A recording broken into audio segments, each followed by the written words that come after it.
Hey, last night at work, I smelled Brussels sprouts really strong. So I decided to do a Google search. Let's see.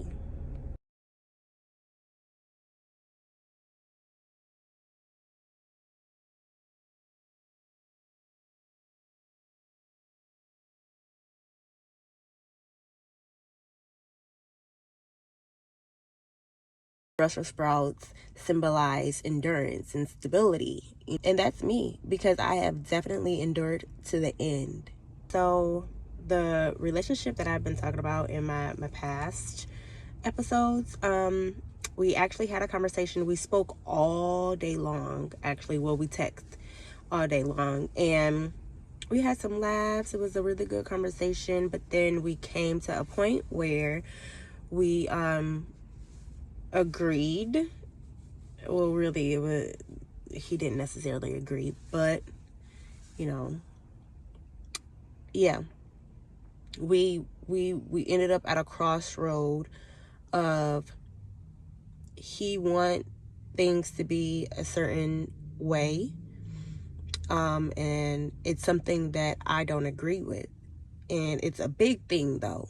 It's not like a small thing. It's huge, and I'm not willing to compromise it. And I guess I'll say it. It's sex. I do not want to continue to have sex outside of marriage, and he does. And so I'm like, okay, well, say the words, say goodbye. If it's not going to work.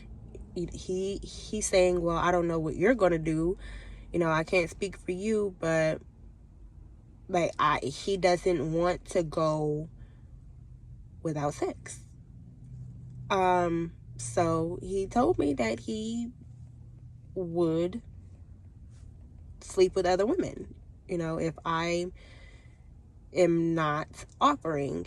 He's saying, like, he respects my decision to not want to have sex, but he wants it, and he's gonna get it, even if it's not for me. So with that smell, because we've been going through something within our relationship, like ups and downs, and we just decided to have a very adult-like conversation today, without anger and pointing fingers and all that, the yelling and getting disrespectful. We just talked. We even laughed throughout it. It was nice, and it was literally a all day long conversation. I am not willing to compromise myself anymore,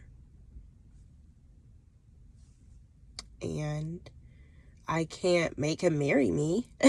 What I'm getting out of the Brussels sprout smell spiritually is, endurance, stability, and moving forward, and prosperity, just the good things that's coming. But it symbolizes something good, but spiritually it meant something dying off. This relationship had to come to an end, and then God steps in. What really is the end? Because it's like you're either married or you're not, right? And we're not. So the end of this journey, this season, and it's come with lessons and blessings. I faced so much, a lot of the times alone and in isolation, whether it was me putting myself in that isolation or being isolated.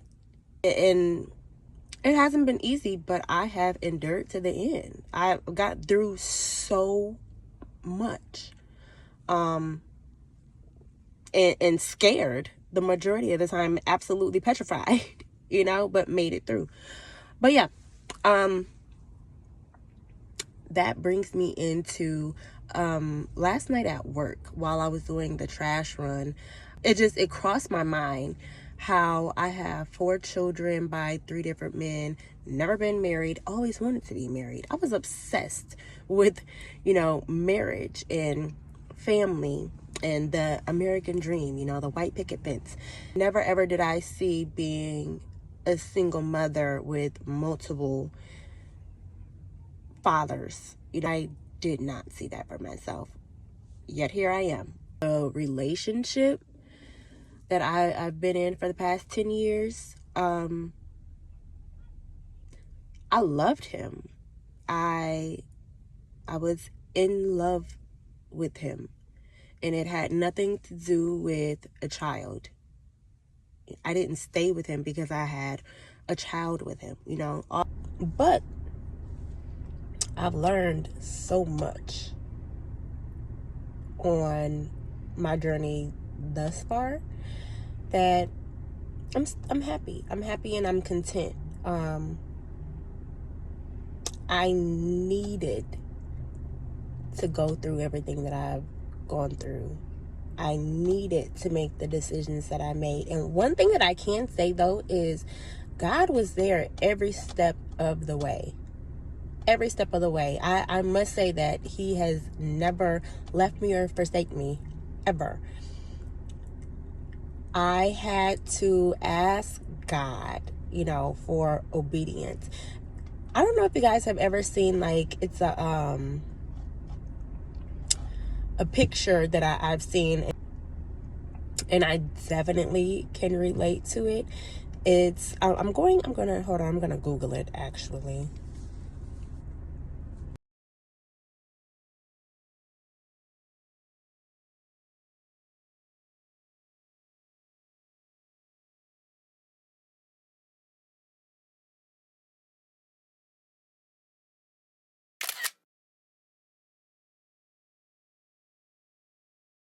And I'm so grateful that God loved me enough to teach me to love myself. What I can say about God is he is a disciplinarian. He doesn't play. And I don't know if you ever heard of if you know better, you do better. It's true. God will whoop me, okay? He shows me. It's like, not to do this. Not to say this. So if you go against what you know not to do and what to say, you will be held accountable for your actions. And so I'm very mindful of what I do and what I say. Very mindful. Even like the scripture, turn the other cheek. Someone slaps you on one cheek, you turn the other side and offer that cheek for them to slap as well. Meaning, vengeance is mine, saith the Lord. And he means that. He means that. Even when someone is doing wrong to you, you cannot turn around and do wrong back unto them. And I had to learn that. And I had to respect God's authority.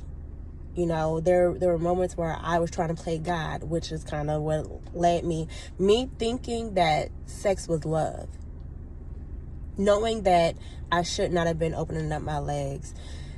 Even when I didn't necessarily know better, I still subconsciously, I had those feelings of guilt and shame. I was doing something wrong. And instead of listening to that feeling, I kept going against myself. And it just landed me in a position of being a single mother of 4 by 3 different men. My children saved me because I was going down a path of complete destruction, and that's what a lot of people don't know. From the outside looking in, it's like, okay, you messed your whole entire life up. But no, really, when I was when I first found out that I was pregnant with my oldest child, that day, literally, I was on my way to Detroit to be a stripper. I was going to be a stripper because I wanted money. Like, that day, something was telling me, like, take a pregnancy test. And I'm just like, I'm not about to take a pregnancy test. I'm not pregnant, you know, like, just in denial. But it was like just a strong, like, internal voice. And it was like, take a pregnancy test. Took the pregnancy test and I was pregnant. So I still went to Detroit, still went to the strip club and everything, but I couldn't go through with it. I could not go through with it because I don't know, immediately I had that maternal instinct. Like, I cannot be pregnant and degrade myself. No offense to any strippers or exotic dancers out there. No offense, because like I said, I was going to be a stripper. I'm not trying to offend anyone, but me personally, I just felt like I was a mother. Like, right then and there, I felt like I am a mom. I don't want to do anything that's going to embarrass or humiliate my child. My kids have been saving my life, honestly.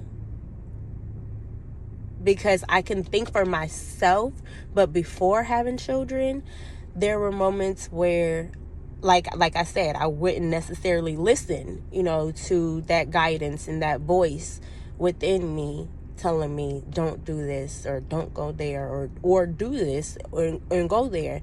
I didn't always listen to that voice. But when I had to think for someone other than just myself, I had that responsibility. I really made sure that I was like, I'm not going to do certain things, you know. But I was in a car accident. I was 9 weeks pregnant with my oldest son. And I had that same voice, actually.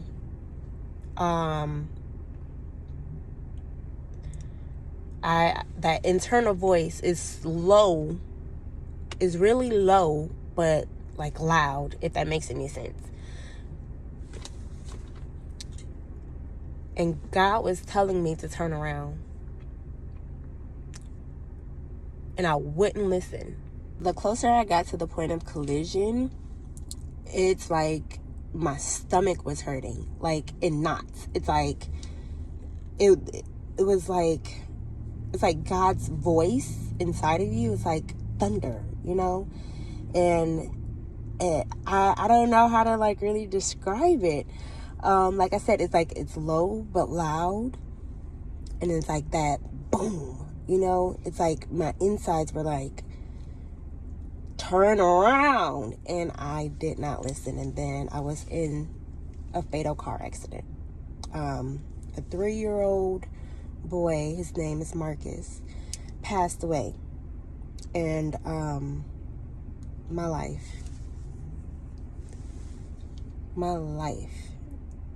like changed. It was 8/8/08, August 8th, 2008. And I had a feeling really all that day. I was at work. I was an assistant for my cousin at her hair salon, and I just had a feeling. And I didn't know how to describe it. I did not know how to describe it. Everyone else was like, you know, I have like this good feeling, you know, playing the lottery and all this other stuff. You know, it's 8/8/08. But my feeling was just different. I could not describe it. And as soon as the car accident happened, I was like,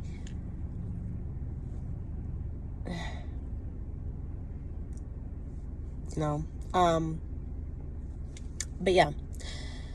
So God has taught me a lot, and I asked for obedience And that was something that I really had to work on, like be obedient. Because it's not that he wasn't talking to me, it was that I wasn't listening.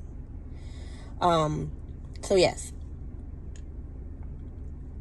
But yeah, I got lost along the way. But I found myself, I have had a full circle moment. So many of those moments throughout life. And I had to really face myself. I had to take accountability for my actions. Learn the difference between accountability and, an excuse.